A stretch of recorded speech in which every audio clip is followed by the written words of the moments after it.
Sir ক্লাসটা কি record করা হবে?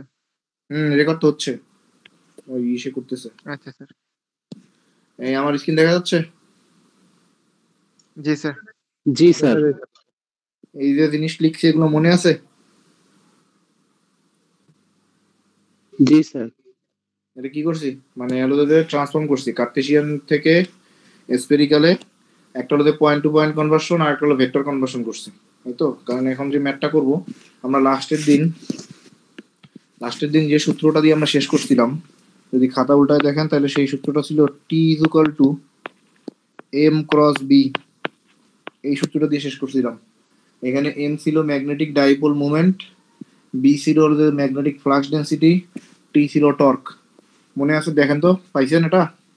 আর এরপরে বি এর একটা সূত্র লিখছিলাম, B is equal to mu naught M 4 pi R cube R হলো যে 2 cos theta a r plus sine theta a theta. ঠিক আছে না? লেখা পাইছেন এটা এরকম সূত্র?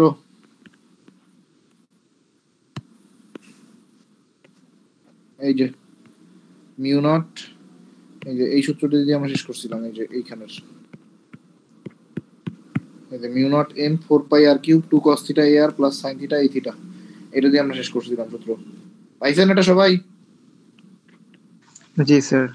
আচ্ছা, তো এখন হলো বেসিক্যালি যে ম্যাথটা আজকে আমরা দেখার জন্য আসছি, এই 8.6 ম্যাথটা দেখবেন। ম্যাথটা হয়তো অত দেখবেন মানে সলিউশন অত বড় না, বাট মানে ম্যাথটা একটু ক্রিটিক্যাল আর কি, মানে বোঝার জন্য। আর কনভার্সন আছে অনেকগুলো এর জন্য।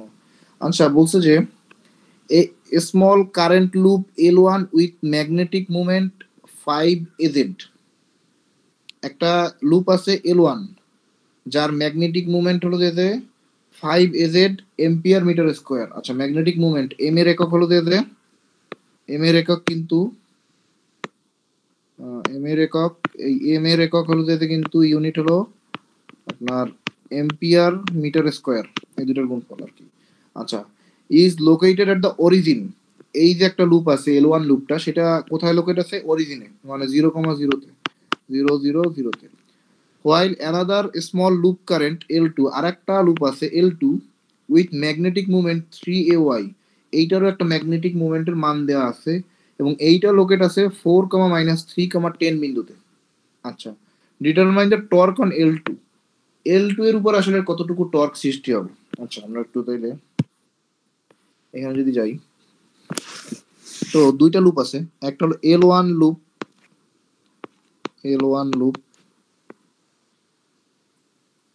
আর একটা হলো L2 লুপ। L1 লুপ আর L2 লুপ। আচ্ছা, L1 এ M1 ভেক্টরটার মান বলছে, দেখেন L1 লুপের ম্যাগনেটিক ডাইপোল মোমেন্টের মান বলছে, বা ম্যাগনেটিক মোমেন্টের মান বলছে 5 AZ এম্পিয়ার মিটার স্কয়ার। তাহলে এটা হলো 5 AZ এম্পিয়ার মিটার স্কয়ার। আর এইটা লোকেট আছে হলো যে আপনার অরিজিনে, মানে 0,0,0। আচ্ছা, 0,0,0। আচ্ছা, তো এরপরে এই আরেকটা যে লুপ আছে L2 লুপটা, L2 লুপের ম্যাগনেটিক মুভমেন্ট কত? 3AY। তাহলে এইটারই হলো 3AY, এটা হলো এইটার ম্যাগনেটিক মুভমেন্ট মানে M2 এম্পিয়ার মিটার স্কয়ার। আচ্ছা, আর এইটা লোকেট আছে 4, কোন বিন্দুতে? 4, কত? 4,-3,10 বিন্দুতে। 4,-3,10 বিন্দুতে। 4,-3,10 বিন্দুতে। আচ্ছা, এইটুকু বলে দিছে আমাদেরকে। আর বলছে যে তাইলে এই L2 এর টর্ক কত হবে? T2 ইকুয়াল টু কত? L2 এর উপর যে টর্কটা সৃষ্টি হবে সেই টর্কটা কত? আচ্ছা, এবার বলি আমরা যে সূত্রটা জানি, আমরা যে সূত্রটা এই মতো দেখে আসছি প্রথমেই, T is equal two M cross B, M vector cross B vector. আচ্ছা, তাহলে এখানে আমাকে বের করতে বলছে T2, তাহলে এটা T2 এর জন্য তাহলে এখানে M আর B কি হবে? M ও হবে 2। আচ্ছা, B কত হবে? B কি 1 হবে না 2 হবে? আমরা ডান হাতে একটা সূত্র বসছিলাম যে ডান হাতের বুড়ো আঙ্গুল বরাবর যদি কারেন্ট ফ্লো করে তাইলে আমার ম্যাগনেটিক ফিল্ড হলো যে বাকি 4টা আঙ্গুলের দিকে হয়। মনে আছে এটা? আমি এখন তো দেখাইতে পারতেছি না, ক্লাস থাকলে অফলাইনে দেখাইতে পারতাম। এখন কি মানে বুঝতে পারতে, এটা কি মনে আছে? ডান হাতের বুড়ো আঙ্গুলের দিকে জি যদি স্যার। কারেন্ট ফ্লো হয়, তাহলে বাকি 4টা আঙ্গুল যেদিকে ঘুরবে ওইটা হলো যে ম্যাগনেটিক ফিল্ডের দিক নির্দেশ করে, ঠিক না? জি স্যার। আচ্ছা, তো দেখেন আমার যে দুইটা লুপ আছে, ধরেন L1 লুপটা আছে এরকম, L1 লুপটা আছে এরকম, আর L2 লুপটা আছে এইখানে, L2 লুপটা আছে এইখানে। দেখেন এইখানে যদি ধরেন একটা কারেন্ট যায়, এইখানে যদি একটা কারেন্ট যায়, এই বরাবর যদি আমি বুড়ো আঙ্গুলটা রাখি কারেন্টের দিক বরাবর, এই L1 লুপের দিয়ে যে আই কারেন্ট যায়, তো সেই আই কারেন্ট বরাবর যদি বুড়ো আঙ্গুলটা রাখি, তাইলে বলেন তো, তাইলে ঘুরে আমার বাকি 4টা আঙ্গুল এই মানে ম্যাগনেটিক ফিল্ডটা কার উপরে কাজ করবে এসে? এই যে L2 লুপের উপর এসে কাজ করবে না? এরকম ঘুরে এসে এরকম এইটার উপরে কাজ করবে না ম্যাগনেটিক ফিল্ডটা? বেসিক্যালি ম্যাগনেটিক ফিল্ডটা সৃষ্টি হয়েছে L1 এর জন্য, কিন্তু কাজ করতেছে যায় L2 এর উপরে। এটা কি বুঝছি? ঠিক সেম কথা কিন্তু L2 এর জন্য। L2 এ যদি আপনি একটা কারেন্ট দেন এইখানে, তাহলে L2 এর এই কারেন্টের জন্য যে ম্যাগনেটিক মানে ফিল্ডটা সৃষ্টি হবে, সেটা কিন্তু L1 এর উপরে কাজ করবে। এবং যদি ডিরেকশন দেখেন, তাহলে L1 এর জন্য যে ম্যাগনেটিক ফিল্ডটা সৃষ্টি হয়েছে, সেটা যে L2 এর উপর থেকে নিচের দিকে কাজ করবে, দ্যাট মিনস হলো ক্রস হিসাবে কাজ করবে। আর যদি L2 এর মধ্যে দিয়ে যদি কারেন্ট যায়, তাহলে সেটা আসলে L1 লুপের উপরে নিচ থেকে উপরের দিকে উঠে আসবে, দ্যাট মিনস এই ডট দিয়ে প্রকাশ করব। আচ্ছা, এই জিনিসটা বুঝতে পারছেন কয়জন, বা একটু মানে বলেন, বা বুঝেন নাই কি? স্যার বুঝতে পারছি। বুঝতে পারছি। জি স্যার। স্যার আরেকবার একটু রিভিউ করে দেন স্যার, শুরু থেকে স্যার। আর বলছি যে হলো যে ধরেন একটা লুপে যদি কারেন্ট চলে, ধরেন L1 লুপে কারেন্ট চলতেছে এই I1, তাহলে এইটার জন্য আপনি এইটার উপরে একটা বুড়ো আঙ্গুলটা রাখেন ডান হাতের, তাহলে দেখেন বাকি আঙ্গুলগুলো ঘুরে L2 এর উপরে উপর থেকে নিচের দিকে এসে একটা L2 এর জায়গায় উপর থেকে নিচের দিকে একটা ম্যাগনেটিক ফিল্ড কাজ করে। দ্যাট মিনস এই I1 এর জন্য B1 যেটা সৃষ্টি হয়, সেটা আসলে কাজ করতেছে L2 এর উপরে এসে, এটা এবং উপর থেকে নিচের দিকে। আর যদি L2 এর মধ্যে যদি আপনি I2 কারেন্ট দেন, তাহলে এইটার জন্য একটা ম্যাগনেটিক ফিল্ডের সৃষ্টি হবে, সেইটা দেখবেন এসে কাজ করতেছে। যদি বুড়ো আঙ্গুলটা এবার I2 এর উপর রাখেন, তাহলে বাকি 4টা আঙ্গুল আসে দেখবেন যে L1 এর নিচ থেকে উপরের দিকে কাজ করতেছে। দ্যাট মিনস I2 এর জন্য যে ম্যাগনেটিক ফিল্ডটা B2 সৃষ্টি হইতেছে, সেটা আসলে নিচ থেকে উপরের দিকে কাজ করতেছে L1 এর উপরে। এটা কি বুঝছি কিনা দেখেন। স্যার ওই L1 থেকে L2 এর উপরে করতে হবে, ওর মাঝখানে এত গ্যাপ, ওইখান থেকে চলে যাবে। মাঝখানেও করবে, মানে মাঝখানেও যে কোনো বিন্দুতে করতে পারে, কোনো সমস্যা নাই। আমি বলতেছি মানে জাস্ট ওর ম্যাগনেটিক ফিল্ডটা ওর উপরে কাজ করে, আর ওর ম্যাগনেটিক ফিল্ডটা ওর উপরে কাজ করে, সেটাই মানে বুঝাইতে চাইতেছি। এটা কি মানে বুঝতে পারছি? মানে মাঝখানের বিন্দু যে কোনোটাই কাজ করতে পারবে, সমস্যা নেই। স্যার উপর থেকে যদি মানে কাজ করে তাহলে কি সেটা ক্রস হবে নাকি? মানে এটা যদি হয় উপর থেকে এরকম হয় যে আপনি খাতা হিসাব করেন যে উপর থেকে খাতার নিচের দিকে ঢুকে যাচ্ছে, খাতার উপর থেকে নিচের দিকে চলে যাচ্ছে, তাইলে এটাকে ক্রস দিয়ে প্রকাশ করে খাতার উপরে। আর যদি এরকম হয় যে খাতার নিচ থেকে উপরের দিকে উঠে আসতেছে, তাইলে এটাকে ডট দিয়ে প্রকাশ করে। বুঝছি? Yes sir. ঠিক আছে, তাইলে আমাকে বলেন, এই যে সূত্রটা আমরা লেখা শুরু করছিলাম T2 = M2 ক্রস, তাহলে B কত হবে? B কি 1 হবে না 2 হবে? B1 হবে। দেখেন এই যে লুপ 2 এর উপরে টর্ক বের করতে বলছে, তাহলে লুপ 2 এর উপরে মানে কোন বিটা কাজ করতেছে? B1 কাজ করতেছে, তাহলে এই B1 এইটুকু বুঝতেই হয়েছে। বুঝছি? বুঝছি? স্যার স্যার হ্যাঁ হ্যাঁ বলেন। স্যার L2 এর এখানে যে I2 কারেন্টের এটা ডিরেকশন কোন দিকে? I2 কারেন্টের ডিরেকশন এই দিকে, সরি আচ্ছা এটা আবার কেমনে এই আচ্ছা হ্যাঁ, তো এটা হলো যে এইদিকে এই যে ধরেন অন্য কালি দিয়ে দেখাইলে এই যে এই বরাবর, ঠিক আছে, এই বরাবর যাচ্ছে উপরের দিকে। তো এইটা যদি যায় তাহলে দেখেন তো, এইটার দিকে যদি বুড়ো আঙ্গুল রাখেন, তাহলে আসলে L1 এর যে জায়গাটা, ওইখানে আসলে দেখা যাচ্ছে যে ওই L1 এর উপর নিচ থেকে উপরে একটা ম্যাগনেটিক ফিল্ড কাজ করতেছে, ঠিক আছে, বাকি আঙ্গুলগুলা L1 এর জন্য। পাশাপাশি দুইটা ভাবেন, পাশাপাশি দুইটা লুপ আছে, একটা লুপের এই প্রান্তে যদি আপনি কারেন্ট যায়, তাহলে দেখেন পাশের লুপটা হলো যদি নিচ থেকে উপরে, আবার এই পাশের লুপটা যদি কারেন্ট যায়, তাহলে উপর থেকে নিচে। ঠিক আছে, বুঝতে পারছি? জি স্যার। ওকে, তাহলে বেসিক্যালি এটার কোনো কাজ নেই, এটা আমরা জাস্ট খালি বোঝানোর জন্য এখানে রাখলাম। মেইন অঙ্কে চলে আসি, তাহলে মেইন অঙ্কে আসলে মানে T2 এর সেকেন্ড লুপে যদি আমি কারেন্ট সেকেন্ড লুপের টর্ক নির্ণয় করতে গেলে আমাদের আসলে ম্যাগনেটিক ফিল্ডটা বা ম্যাগনেটিক ফিল্ড ফ্লাক্স ডেনসিটিটা বসাইতে হবে, প্রথম B1টা বসাইতে হবে এইটাই। তো এখন M2 এর মান তো দেয়া আছে 5 এর, বাট B1 এর মানটা দেয়া নাই, তো B1 এর মানটা বের করতে হবে। তো এখন B1 এর মানটা বের করতে হবে। আচ্ছা, তো B1 ইজ ইকুয়াল টু আমরা আগের দিন যে সূত্রটা শিখছিলাম মিউ নট ইনটু এম। এইখানে এম কত বসবে, 1 না 2 বলেন তো? এম এর মান 1 বসবে। 1 স্যার, 1 স্যার।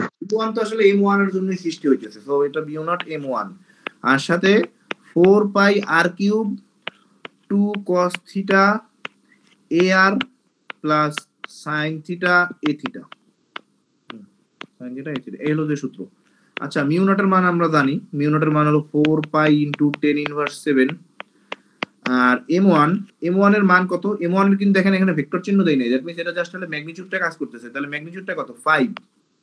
আচ্ছা, 4 পাই r কিউব মানে হলো যে বেসিক্যালি B1 টা সৃষ্টি হইতেছে 0 0 0 বিন্দুতে, কাজ করতেছে হলো যে 4 - 3,2 মানে সেকেন্ড লুপে কাজ করতেছে। তাহলে এই দুইটার মধ্যে মানে সৃষ্টি যেখানে হইতেছে আর টার্গেট পয়েন্ট যেখানে, ওই দুইটার মাঝখানের পার্থক্যটা হলো r। তাহলে r হিসেবে তাহলে কত বলা যায় বলেন তো? r এর এখানে মানের কিউব। তাহলে r এর মান হলো যে বেসিক্যালি ওই যে যেটা বলছে, তাহলে r এর মান কত হবে?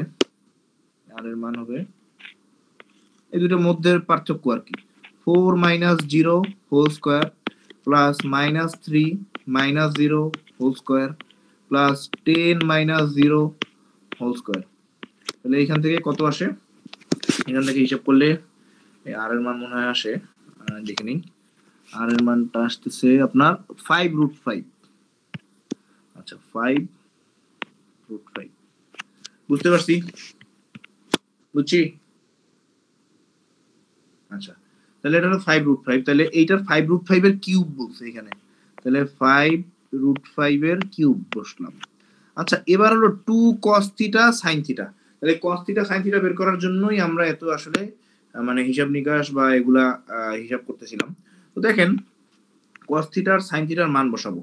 আচ্ছা, cos থিটা sin থিটার মান বসাইতে হলে আমাকে পয়েন্টটা হলো যে 4, -3, 10 এই বিন্দুটা কোন কোঅর্ডিনেটে দেয়া আছে বলেন তো?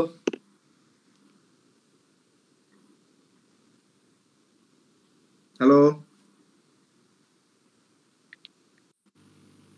কার্টেসিয়ান।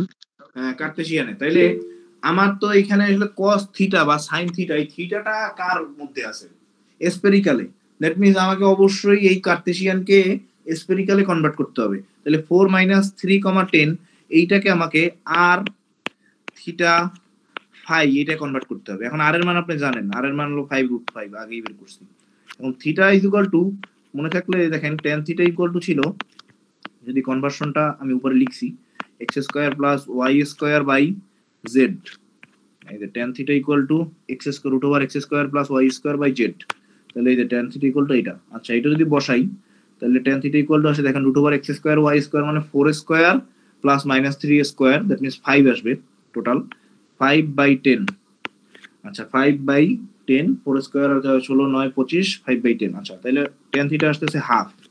আচ্ছা, tan থিটা যদি হাফ আসে তাহলে একটা ত্রিভুজ যদি ভাবেন যেটা tan থিটা হলো হাফ, একটা সমকোণী ত্রিভুজ যেটা এটা হলো থিটা, tan থিটা মানে হলো লম্ব বাই ভূমি, দ্যাট মিন্স 1 2, আর তাহলে এটা হবে কত? 2² 4√5। তাহলে sin থিটা কত হবে? sin theta is equal two হবে লম্ব বাই অতিভুজ, তাহলে লম্ব কত? 1, অতিভুজ হলো √5। আর cos থিটা তাহলে কত হবে? cos থিটা ইকুয়াল টু হবে ভূমি বাই অতিভুজ 2/√5। তাহলে এই sin থিটা আর cos থিটার মান পেয়ে গেছি কিন্তু আমরা। তাইলে কিন্তু আমরা এই যে B1 এর মানটা এখন পাবো।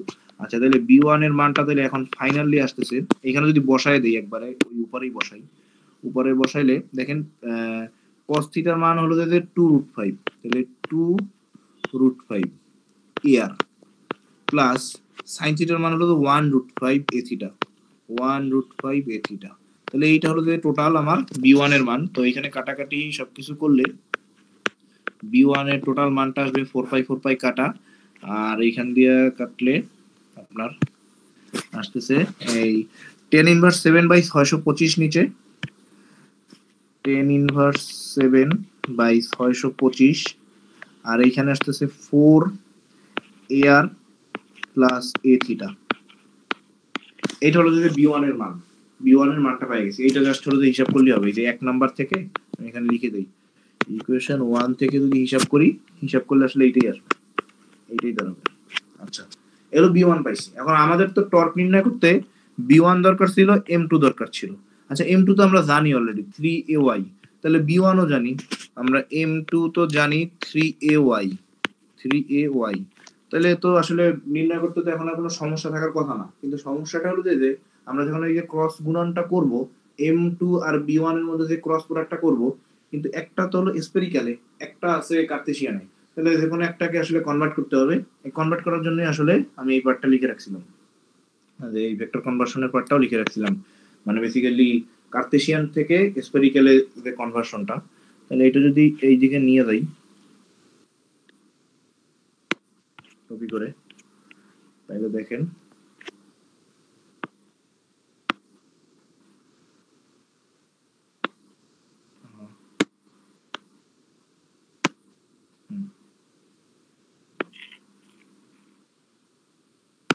আচ্ছা, এই হলো অবস্থা। তাহলে এখন স্যার কনভার্সনটা কি পরীক্ষার প্রশ্নে আসলে দিয়ে দিবেন পিছনে? এই কনভার্সনটা আসলে আমাদের কোশ্চেন মোটামুটি করা শেষ আমার সুদীপ্তর। আমরা দেখতেছিলাম যে কনভার্সনটা আসলে আমরা দিয়ে দিব আর কি, আমরা কোশ্চেন এইগুলো দিয়ে দিব, মানে যেগুলো লাগে কনভার্সনের জন্য। তাও আমি একবার চেক করবো আসলে মানে দেয়া আছে কিনা সব, আমি চেক করব। ফাইনাল এখন হয় না কোশ্চেন, বাট আমরা করে ফেলছি টোটাল মোটামুটি কোশ্চেন। আচ্ছা, তো দেখেন কিছু কোশ্চেন আছে না স্যার, ওই যে ইয়া করলে রিলেট করতে হয় XYZ সামনে না পিছনে, স্যার ওগুলা কোশ্চেন করে দিলেই তো বুঝি না স্যার। ও আচ্ছা, হ্যাঁ ওইটা তো একটু আসলে পড়া মানে মাথা খাটানোর বিষয় আসলে, সাবজেক্টটা তো একটু মাথা খাটানোর। এখন মানে একটু হিসাব করা লাগবে আর কি, নিজেরা একটু হিসাব করে দেখবেন যে যখন একটা ম্যাথ করবেন ওই টাইপের ম্যাথ গুলা, যে বইতে যেটা আছে ওটা তো করবেন, তারপরে ভাববেন যে যদি সারফেসটা ওই পেশে চলে যায় তাইলে আমি আসলে কি করব। মানে তখন ভাইবা একটা অ্যান্সার বের করবেন, অন্য কারো ফ্রেন্ডের সাথে মিলাবেন যে ঠিক বলছি কিনা, আর যদি না বুঝেন যে স্যার এটা কি ঠিক হয়েছে কিনা, যদি সন্দেহ থাকে আমার কাছে আমার জিজ্ঞেস করলে হবে, স্যার আমি এটা এরকম করছি। এরকম পরীক্ষার হলের কথা যে বলছি স্যার, ওই সময় পরীক্ষার হলে তো এখন কিছু করার নাই, 2-3টা এরকম করলে পরেরটা পারার কথা। 2-3টা যদি এরকম নিচ থেকে ভাবেন যে এরকম হইলে কি হয়, সব দিকে এরকম হইলে কি হয়, তাইলে পরেরটা পরীক্ষায় পারার কথা। পরীক্ষা তো আসলে অন্য একেবারে আকাশ দিয়ে কিছু দিবে না, ওইটার মধ্যে আপনি যা ভাবতেছেন ওরকমই হয়তো বা সার্ফেসটা সামনে পিছনে যাবে। তাও খুব একটা কঠিন না, খুব একটা কঠিন কোশ্চেন নাই, সমস্যা নাই। আমি তো আমার যে স্লাইড দিছি ওগুলোই প্র্যাকটিস করেন, আসবে ফাইনালও আসবে, সবকিছুই আসবে। স্যার 8 নাম্বার চ্যাপ্টারে 2টা স্লাইড, এটা কি সত্যি সত্যি নাকি ভুলে আসছে? 8 নাম্বার চ্যাপ্টারে 2টা স্লাইড দিছি? কই, কবে, কখন? হ্যাঁ স্যার, এখানে মাত্র 2টা স্লাইড 8 নাম্বার চ্যাপ্টারে, পিডিএফ যেটা দিবেন। দাঁড়ান, আপনাদের এই যে ইসে, হ্যাঁ হোয়াটসঅ্যাপে যে পিডিএফ দিবেন স্যার, হোয়াটসঅ্যাপে পিডিএফ দিছি চ্যাপ্টার 5, মানে স্লাইড দিছি, মানে পাওয়ার পয়েন্ট দিছি চ্যাপ্টার 5, চ্যাপ্টার 6, চ্যাপ্টার 7, চ্যাপ্টার 8, আর তো কিছু দেই নাই স্যার। এইটা মাত্র 2টা পেজ, মানে একটা ম্যাথ শুধু 2 পেজ। আচ্ছা 2 পেজ, আচ্ছা দেখি তো। একটাই সূত্র আর একটাই হচ্ছে আপনার 8.6। হ্যাঁ এটাই তো পড়াইছি আর কি, এই যে যেটা এই যে লাস্ট যে ম্যাথটা ওইটাই করাইতেছি। হ্যাঁ এইটাই, দুইটাই কমই তো, আমি তো বেশি পড়াই নাই। আচ্ছা আচ্ছা ঠিক আছে, ওকে, এইটুকুই 9 নাম্বারেও দেখবেন এরকমই, 9 নাম্বারে একটা ম্যাথ আর কি। আচ্ছা স্যার যেগুলো ওগুলো কম রিলেট করতে হয় স্যার, ওগুলো আমাদেরকে আরেকবার দেখাই দিয়েন, আদারওয়াইজ স্যার ভ্যালুই চেঞ্জ সব করে হবে, আমরা ফেল হয়ে যাব। এটা কি ইস্তিয়াক নাকি কথা বলতেছেন? জি স্যার। জি স্যার। জি স্যার, ইস্তিয়াক ছাড়া আর কে কথা বলবে স্যার আপনার ক্লাসে? হ্যাঁ গাইডলাইন তো হবে, গাইডলাইন তো পাবেন, সব গাইডলাইন পাবেন। আচ্ছা ঠিক আছে, এটা অঙ্কটা শেষ করি। আচ্ছা দেখেন, এই আসলে আমরা তাইলে এই M2 কে আসলে কনভার্ট করতে যাচ্ছি, M2 কে কনভার্ট করতে যাচ্ছি। M2 টা আসলে আছে কিসে?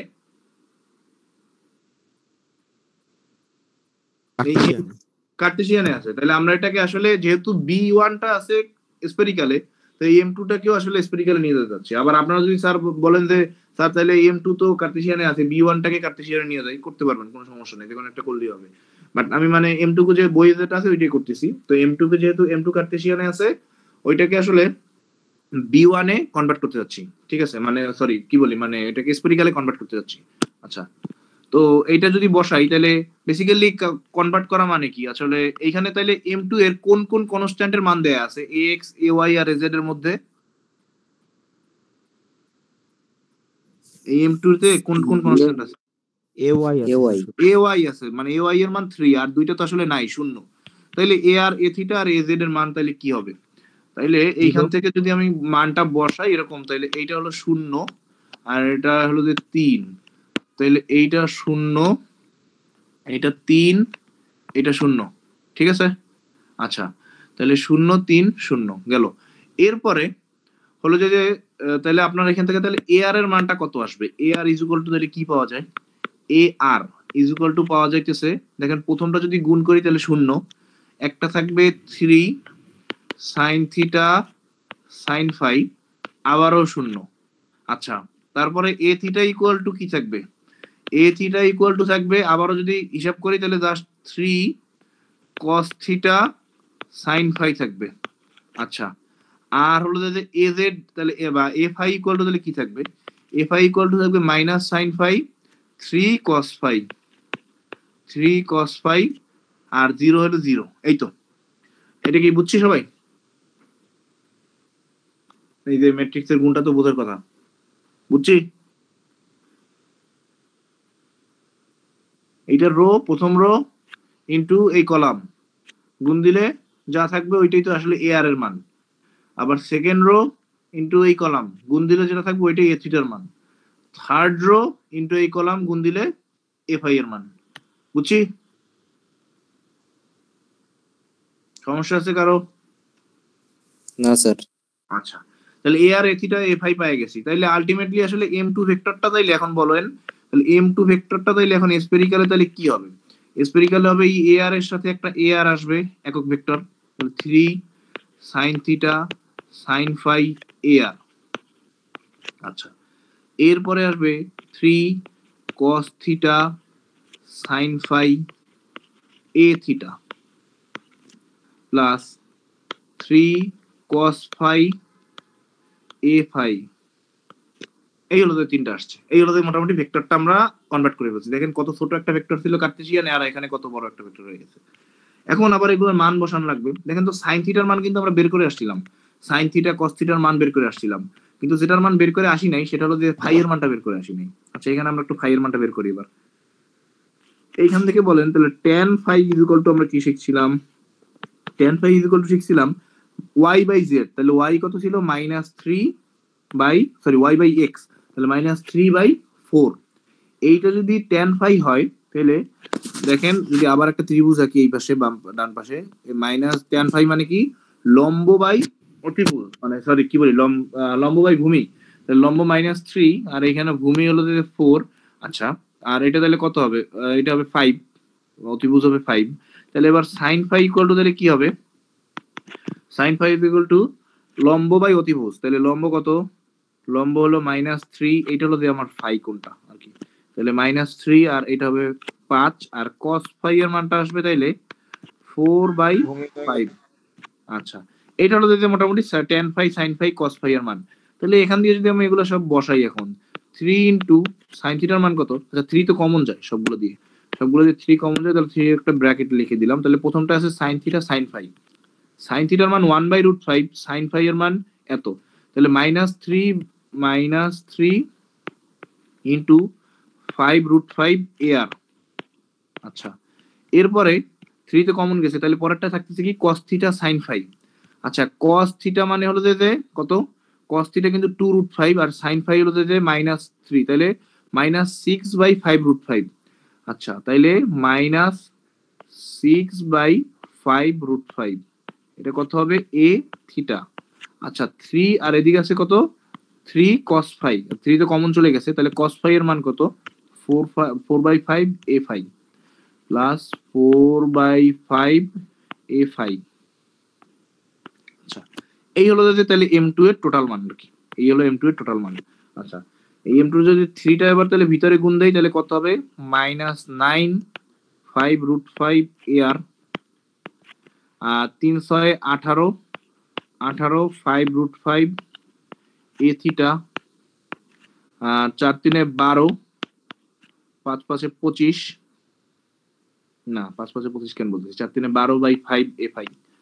আচ্ছা তাহলে এইটা হলো যে m2 টোটাল, এই হলো m2 ভেক্টর। আমাদের m2 ভেক্টরটা এই মানে যদি আমি স্ফেরিক্যালি প্রকাশ করি তাহলে এইটা। আচ্ছা m2 ভেক্টরটা এইটা আর b1 ভেক্টরটা এইটা, তাহলে এবার এদের ক্রস যদি করি তাহলে আমরা জানি t2 is equal to m2 cross b1।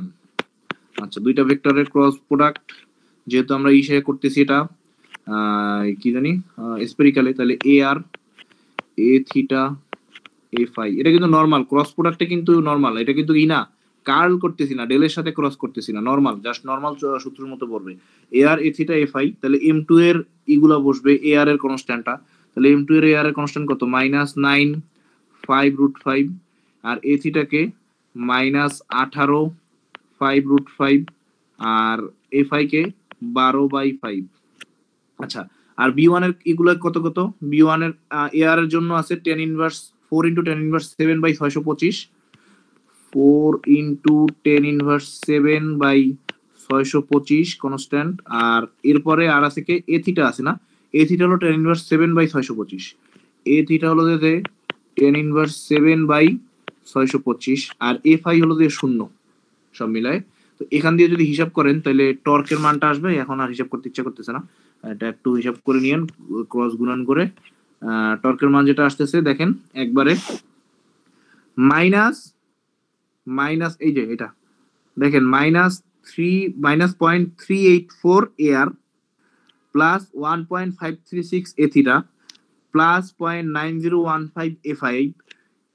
এককটা দিছে কি দেখেন, টর্কের একক তো নরমালি নিউটন মিটার, টর্কের একক হলো নিউটন ইনটু মিটার, কারণ টর্কের নরমাল সূত্র হলো যে r cross f, r cross f মানে r এর একক হলো যে আপনার মিটার আর f এর একক হলো যে নিউটন, তাহলে নিউটন মিটার। আচ্ছা তাহলে এখানে দিছে nano newton into metre, that means নিউটনটাকে ন্যানোতে নিয়ে গেছে, তার মানে এগুলা সবার সাথে একটা 10 ইনভার্স 9 গুণ দিলে 10 ইনভার্স 9 গুণ দিলে সেটা ন্যানোমিটার মানে নিউটন ইনটু মিটারে চলে আসবে।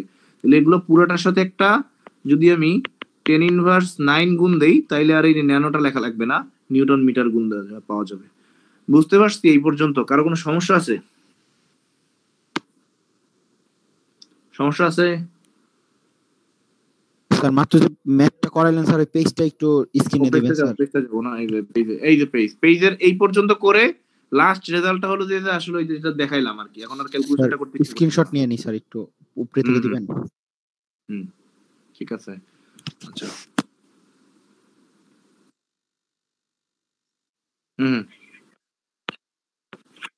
হ্যাঁ এটা তো পিডিএফ করে দিব, এটা তো পেয়ে যাবেন আজকে এখন।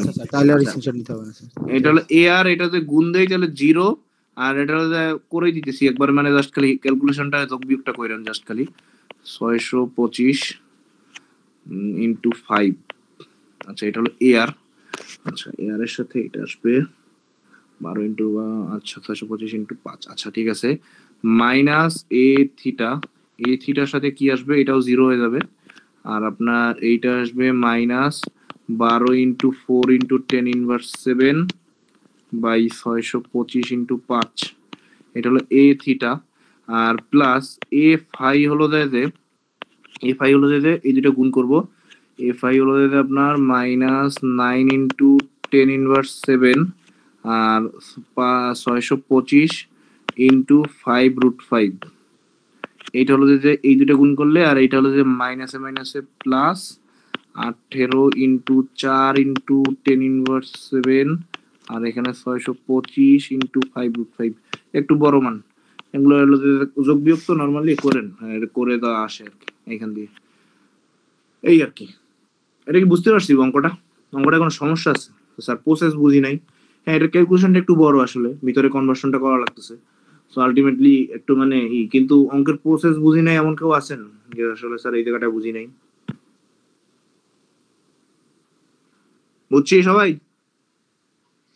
স্যার ম্যাথটা যদি চেঞ্জ আসে মানে কোশ্চেন মানে ঘুরায় আসলে কিরকম থাকতে পারে? কোশ্চেন এটা ঘুরায় আসলে হাইয়েস্ট আসতে পারে এরকম যে ধরেন এইখানে L2 লুপের উপরে টর্ক বের করতে বলছি না, এইখানে হাইয়েস্ট আসতে পারে যে মানে যদি আপনি সংখ্যার চেঞ্জ না বলেন, ধরেন এখানে 5az এর বদলে 6az দিল বা 3ay এর বদলে 3ax দিল, ওটা আলাদা কথা, মানে জাস্ট নরমাল একটা জাস্ট ভেক্টরের চেঞ্জ, ওটা কিছু না। এখানে চেঞ্জ বলতে হয় আপনার এই যে 5 3 এগুলোর চেঞ্জ আসবে, বা এই যে একক ভেক্টর az এর জায়গায় ax দিল, ay এর জায়গায় ax দিল, তাতে তো আপনার কিছু যায় আসে না, মানে আলটিমেটলি আপনি কনভার্সনই করবেন, সো এটা দিয়ে কোনো চিন্তা নাই। যে আরেকটা যেটা আসতে পারে যে t2 বের করতে দিছে, মানে লুপ 2 এর টর্ক বের করতে দিছে, হাইয়েস্ট আসতে পারে লুপ 1 এর টর্কটা বের করেন, তাহলে লুপ 1 এর টর্কের জন্য তাহলে কি সূত্র হবে? t1 ইকুয়াল টু কি হবে? তখন কিন্তু m1 হয়ে যাবে আর b2 হয় m1 b2। হ্যাঁ, এই হলো যে বেসিক্যালি এই চেঞ্জ বলতে আর কিছু নাই। আর তাও চেঞ্জ হবে না, এই অঙ্ক আসলে কখনো চেঞ্জ দিব না, সমস্যা নাই।